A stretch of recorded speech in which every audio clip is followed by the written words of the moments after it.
ఈ reel 90s kids కి చాలా మంది కనెక్ట్ అవుతుంది. ఈ హీరో సిస్టమ్ ముందు కూర్చున్న వాళ్ళు ఎంతమంది విరాట్ కోహ్లీ ఉన్నారు, ఎంతమంది కోనేరు హంపీలు ఉన్నారు.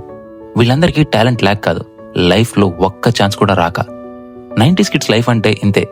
ఉదయాన్నే లేచామా, 6 గంటలకు ట్యూషన్కి వెళ్ళాలి, 8 గంటలకు స్కూల్కి వెళ్ళాలి, సాయంత్రం 4 గంటలకు ఇంటికి రావాలి, మళ్ళీ 5 o'clock కల్లా ట్యూషన్కి వెళ్ళాలి, 9 o'clock కల్లా ఇంటికి రావాలి. అంటే డైలీ 15 గంటలు ఓన్లీ చదవడం మీద ఉంటుంది వీళ్ళ ధ్యాస అంతా. లైఫ్లో మనకు ఒకటే గోల్ కాదు, రూల్. బాగా చదవాలి, జాబ్ తెచ్చుకోవాలి, సెటిల్ అవ్వాలి, అంతే. ఇంకా 90s గర్ల్స్ పరిస్థితి అయితే ఇంకా చాలా టఫ్. లైఫ్ ప్లాన్ రెడీగా ఉంటుంది. 23 years చదువుకున్నామా, 24th మ్యారేజ్ చేసామా, పంపించేసామా, డ్రీమ్స్ అన్ని ఒక్క దెబ్బతో అవుట్.